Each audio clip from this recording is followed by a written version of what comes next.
नमस्कार, सेहतनामा विद राजेंद्र में आज ना तो बात होगी किसी बीमारी पर और ना ही किसी डॉक्टर के साथ। आज आपको मिलवाने जा रहे एक खास मेहमान के साथ, एक बहादुर महिला के साथ जिनकी अलग अलग टाइम में अलग अलग सर्जरी हुई, कैसे उन्होंने उससे रिकवर किया, कैसे खुद को स्ट्रॉन्ग किया मेंटली और फिज़िकली। आज उनकी कहानी, उन्हीं की ज़ुबानी। बहुत बहुत स्वागत सतपिंदर हमारे इस शो में। Thank you Rajendra. सतपिंदर, 40 साल की उम्र में आपकी दोनों घुटनों की सर्जरी हुई, नी रिप्लेसमेंट सर्जरी, जो कि आमतौर पर 50-60 के बाद होती है। 48 साल की उम्र में दोनों हिप्स चेंज हुए, हिप्स रिप्लेस हुए और उसके बाद बैक की भी सर्जरी हुई। तो ये 40 साल की उम्र में घुटने क्यों बदलवाने पड़े? एक्चुअली मुझे 26 की एज में डिलीवरी के बाद रूमेटॉइड अर्थराइटिस डायग्नोज हो गया था। तो बहुत शॉकिंग था सुनना, क्योंकि मैं अपने टाइम पे अच्छी प्लेयर थी, बहुत अच्छी डांसर थी, टॉपर थी, सब कुछ, और एकदम तुम्हें कोई आके बोल दे कि तुम्हें रूमेटॉइड अर्थराइटिस है तो वो टॉलरेट करना थोड़ा सा मुश्किल था। हुआ क्या था? जोड़ों में दर्द होता था, तब आप डॉक्टर के पास गए और डायग्नोज हुआ? जोड़ों में पहले मेरा शिफ्टिंग पेन थी। पहले मेरे जैसे शोल्डर में स्टार्ट हुई तो लगा कि सर्वाइकल है, चलो ये तो कॉमन प्रॉब्लम है।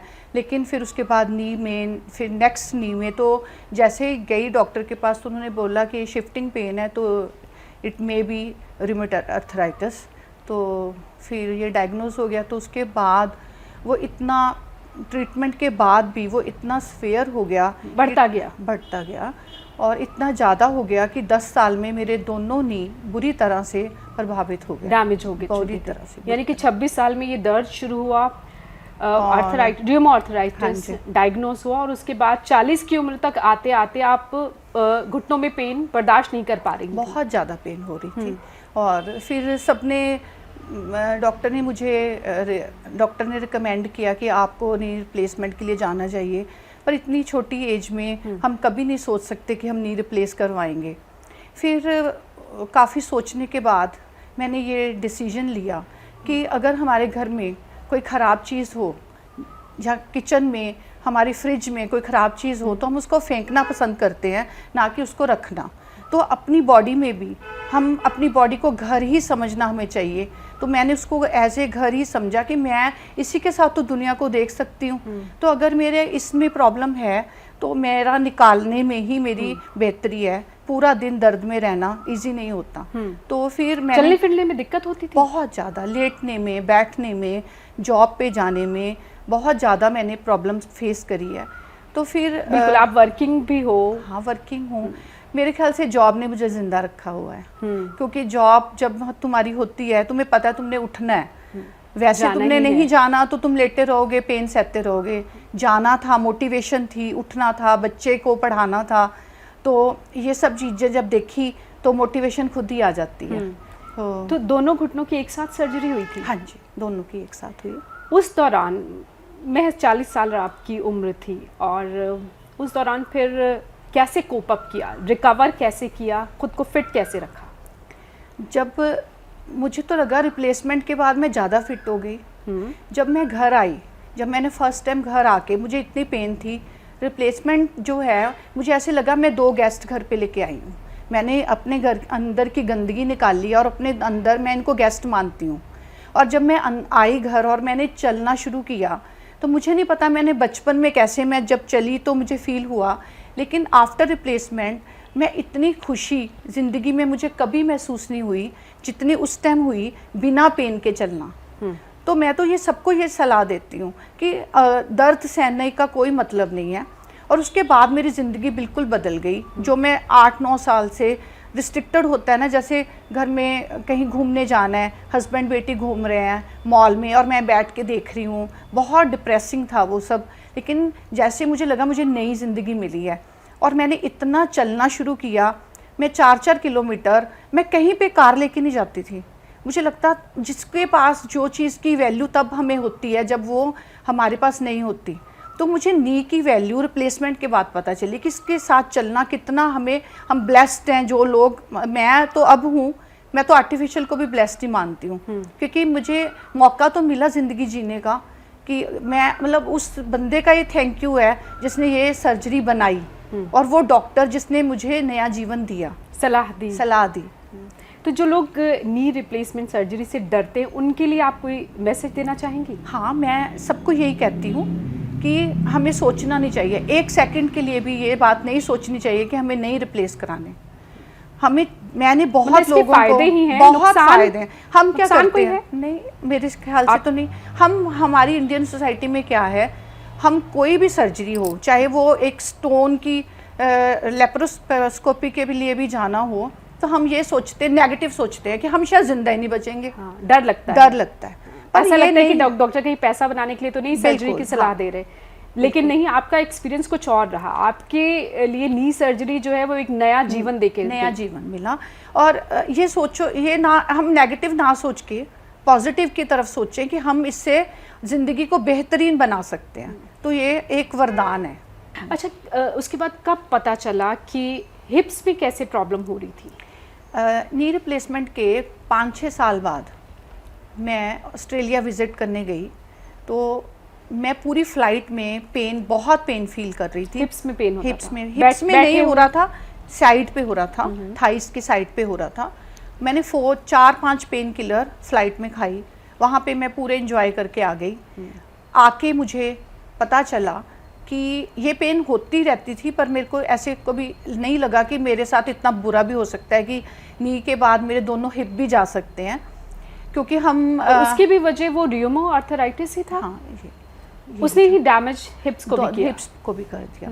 फिर जब मैं आके मैंने डायग्नोस कराया तो मेरे हिप बुरी तरह से ख़राब हो चुके थे, कि मैंने फिर बहुत सारे डॉक्टर्स के पास गई सलाह लेने के लिए, तो वो कहते कि इसका सेकंड थॉट ही नहीं है कि हम इसको कुछ और कर सके। ये रिप्लेसमेंट उस वक्त भी चलने फिरने में दिक्कत होती थी? होगी थी, शुरू काफ़ी दिक्कत थी, मतलब बहुत ज़्यादा बैठने में भी दिक्कत होती है, बैठने में, ड्राइव करने में, ड्राइव करके पैर उठाने में काफ़ी ज़्यादा प्रॉब्लम हो रही थी।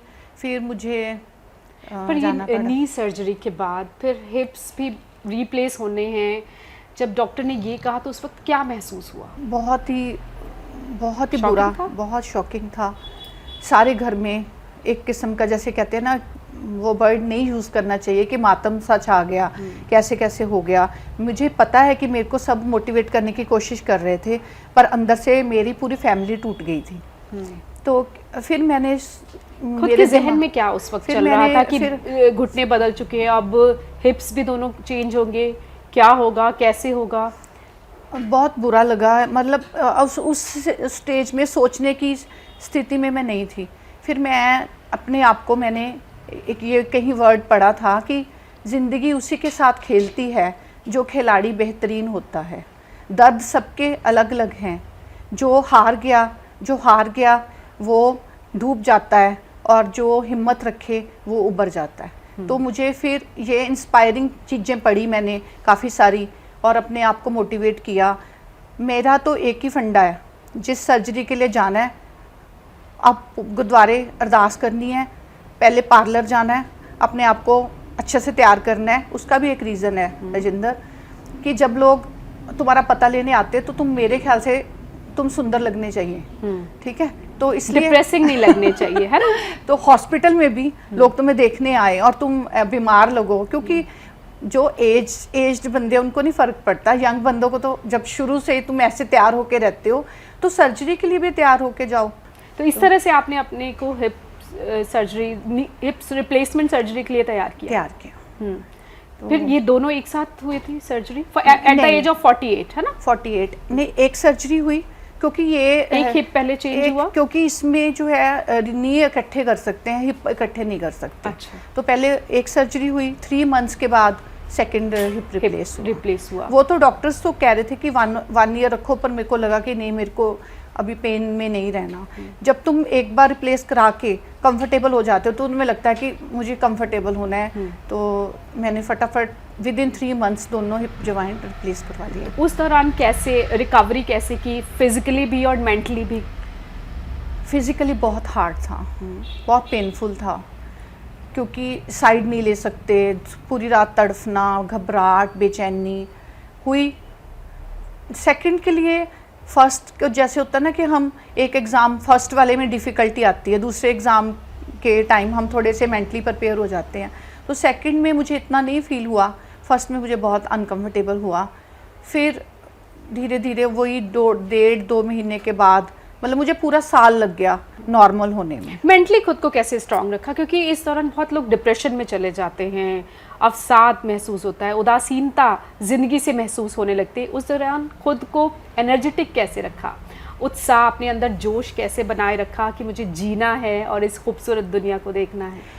मैंने ना कभी भी माइंड से कभी नहीं सोचा ऐसे कि मेरे साथ क्या हो गया, ये मेरे साथ होना नहीं चाहिए था। मैंने दिमाग पे कभी टेंशन नहीं ली, और ये जितने भी मेरे जानने वाले हैं मुझे इसी बात के लिए अप्रिशिएट करते हैं कि मैंने कभी दिल को नहीं लगाई बातें। जो फिज़िकली तो तुम टॉलरेट कर ही रहे हो, अब मेंटली डिस्टर्ब हो जाओगे तो वो तुम उबर नहीं पाओगे। तो मैंने मेंटली इन चीज़ों को कभी नहीं सोचा। जो हो रहा है, ज़िंदगी जैसे चला रही है वैसे चलने में ही हमारी बेहतरी है। खुद को मोटिवेट कैसे किया? मैं ये मानती हूँ कि जो भी भगवान को मानता है, तो मेरा ये मानना है कि जो भगवान को मानता है, भगवान उसको कष्ट उसको देता है जो उसका प्यारा होता है। मेरे को एक मेरी बड़ी फ्रेंड, जब तुम्हारे साथ अच्छे दोस्त होते हैं तो मोटिवेशन अपने आप आती है। तो मेरे को लगा कि मैं लकी हूँ, मैं शायद भगवान मुझे बहुत प्यार करते हैं, इसलिए उन्होंने मुझे, क्योंकि बिना कष्ट के हम कुछ नहीं सीखते, हम अपनी हवा में रहते हैं। जब हमें कष्ट आता है तो हम उसके पास रहते हैं, तो मुझे उसने अपने पास रखने के लिए इतने कष्ट दिए। अच्छा, एट द एज ऑफ 48 साल की उम्र में आपके दोनों हिप्स रिप्लेस हुए, 40 साल की उम्र में पहले नी सर्जरी, फिर उसके बाद शैटिका पेन शुरू हुआ, यानी कि बैक में पेन होता था? बैक से पूरी नर्व में पेन जाती थी। पूरे 1 साल बाद हिप जॉइंट के 1 साल बाद, 1 साल पूरा मैंने हिप जॉइंट से रिकवरी में लगा दिया, और अगले साल मुझे इतनी स्वेयर शैटिका पेन हुई जो मेडिसिन से, स्टीरॉयड से कंट्रोल में नहीं आई।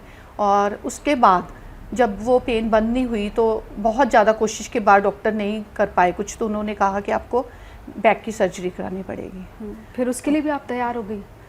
मैंने तो लिटरली बोला कि मेरे से ये पेन नहीं बर्दाश्त हो रही, मेरी अभी सर्जरी कर दो। डॉक्टर कह रहे थे नहीं हम फिजियो कर सकते हैं, हम वेट कर सकते हैं। मैंने कहा मेरे से, क्योंकि मुझे इतना सर्जरी के बाद इतना कंफर्टेबल फील होने लग गया कि मुझे लगा कि मेरे से नहीं पेन सही जाती। तो फिर मैंने वो सर्जरी कराई, 3 महीने मैंने उससे रिकवर करने में लगाए।